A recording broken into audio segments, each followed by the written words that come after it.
Pero kailangan ko ituro ito. Sabi ko nga doon sa mga taga-Kapampangan, mga Pampango, dugo lang naman ang binawal eh. Hindi naman bawal yung niluluto mo eh. Yung mga laman loob. Tapos igigisa, lalagyan ng dugo. Kaya dinuguan ang tawag sa Tagalog. Pero sabi ko doon sa mga Kapampangan, hindi naman bawal yung bituka, yung ano, tagtarin mo, pareho rin, luto mo. Tapos, imbis lagyan mo ng dugo, di lagyan mo ng atay, mas masarap pa. Kasi bawal kainin ng dugo. Alam niyo po kung bakit bawal kainin ng dugo? Basahin natin ang 17 Gs ng Levitico, mga kapatid.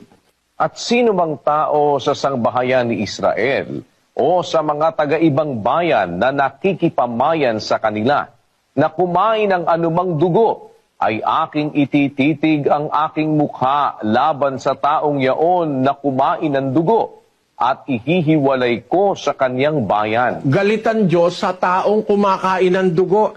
Itititig ko ikaw ang aking mukha laban sa taong yaon na kumain ng dugo at ihiwalay ko sa kanyang bayan. Bakit? Anong dahilan? Bakit ayaw ng Diyos ipakain ang dugo? Tuloy natin ang basa.